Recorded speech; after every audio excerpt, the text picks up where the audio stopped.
Welcome back to your second year for your GSD degree. I hope you have had a as enjoyable and as a productive summer as has been possible in the unfortunate circumstances that we find ourselves in. But I'm very, very pleased that students are joining us again to continue their learning through the degree. And I'm particularly pleased to be connecting with you around our new module, which will be on food systems security, sovereignty, and sustainability. Not the greatest title in the world. We had lots of concepts we wanted to get in, but it definitely could be shorter. But hopefully, from the title and from your reading already, you've got some idea of what this module will be about.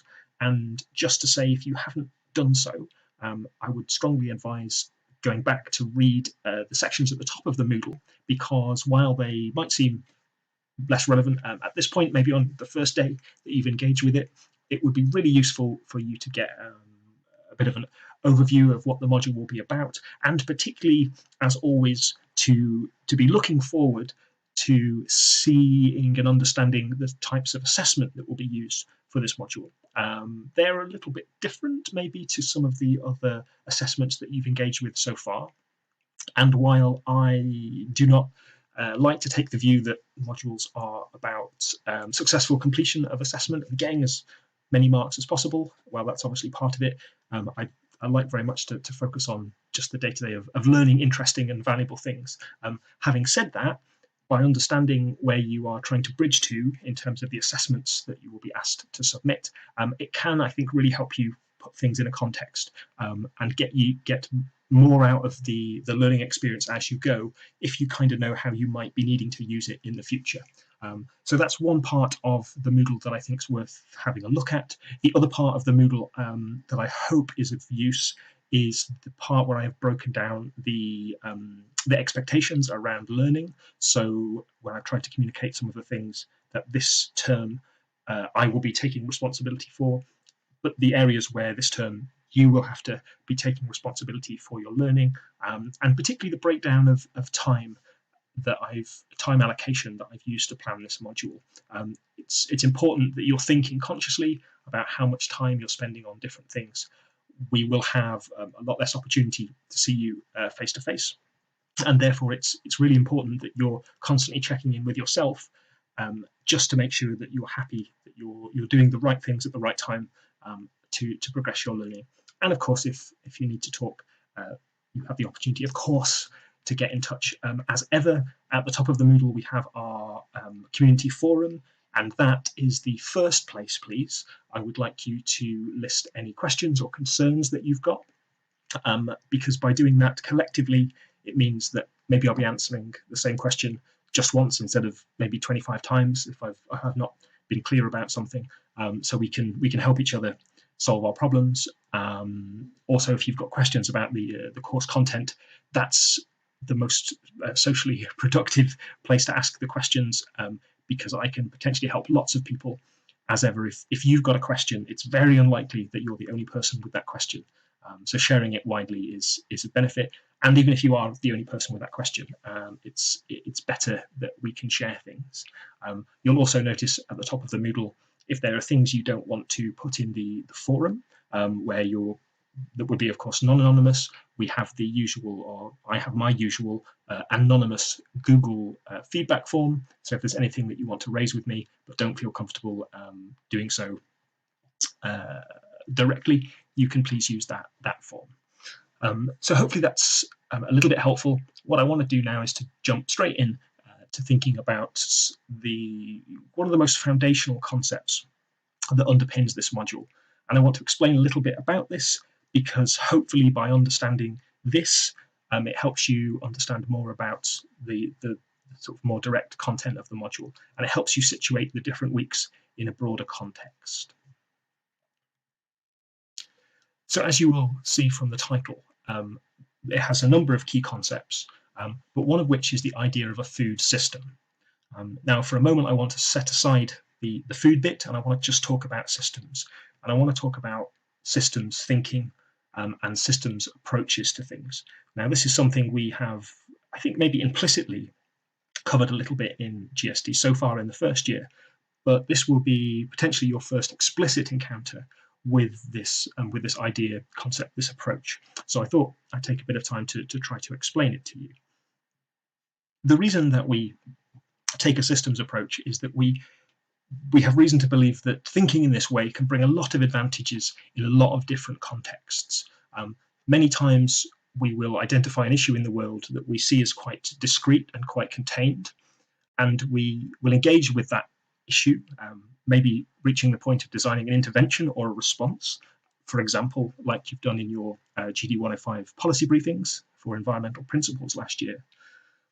But by responding only to the kind of the discrete and confined nature of an issue, there can be lots of connections between that issue and other issues, between that part of the world and other parts of the world that maybe we hadn't given thought to. And this can create lots of complications, most seriously potentially where we get outcomes that are potentially way worse than the problem that we were trying to, or the issue we were trying to address in the first place. So one of the big bits of conceptual learning and practical learning that we really hope you get out of this module is taking a systems approach to thinking about the world much more generally. And I just want to introduce that idea by way of a few little examples and case studies, and help you think specifically about the components of systems thinking that are usually going to be relevant in any general situation, but then also specifically how that should be applied to a food system. Now, I wouldn't recommend this as a particularly scholarly approach.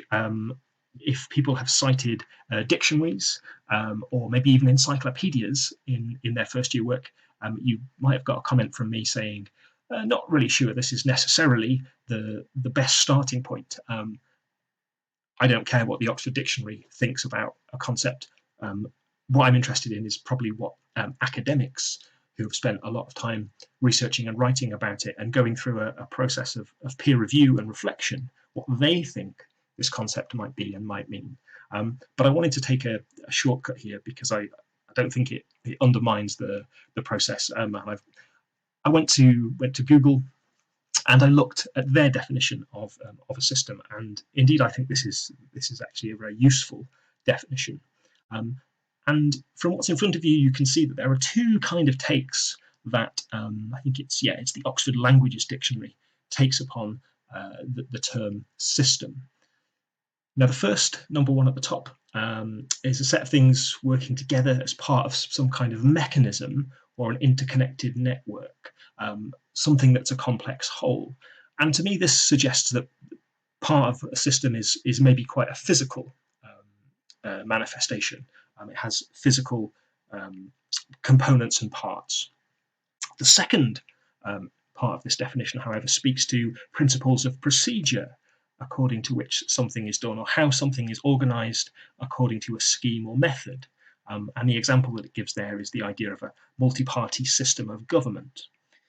Now, for me, thinking ontologically for a moment, which hopefully is another term that you might recall back from environmental principles, this is the idea that as well as there being physical things in the world, there are social and socially constructed things in the world. So a process that's devised by people in order to get something done. It might have physical components, it might require tools or particular buildings or what have you, but the idea of how those things work together is in the minds of people. So this is a sort of an ontologically, socially constructed thing. And pretty much all of the systems that you will be interested in as well, whatever you do in the world in the future, will have humans involved with them, and therefore they will likely have a physical, but also a socially constructed and socially lived aspect. So what does this really mean in real life? Well, so I want to pick on the example from number one here, the idea of a physical state railway system. Some of you may know this about me, probably most of you don't. I really like trains and railways, so this was a fantastic example for me to find. So thinking about the idea of a railway system, looking at the diagram, We can see here instantly that there are a number of physical components to this railway system, the locomotives, the carriages, the platforms, the rails themselves. There are other physical aspects, so there are systems of control and information processing, tracking, where the trains are, controls of signaling and lighting, etc. So all physical aspects. But of course, this can't and very often doesn't never runs without people. Now, these people either might be those involved in administering and controlling the operation of the system, so the railway staff. But of course, the whole point of a mass transit system, like a railway, is to move other people from one place to the other. So these users of the physical system are also very much, in a sense, part of the railway system. And if you were to go off to LSE, where I think this graphic is taken from, and do their railway engineering systems thinking design degree, you would be thinking very intricately about, well, how do passengers behave in certain situations? Because we need to account for those in the way that we plan, develop, run, and reflect on our system. So we have these multiple layers. There are, I would probably say there's almost an infinite possibility of things that you can think about in systemic terms.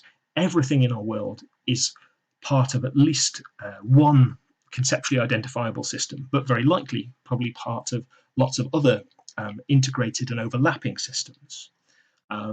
We might just reflect briefly on this idea about our own lived experience as being part of a university. And I think we could think about the university as a system. So we obviously have the physical components of the university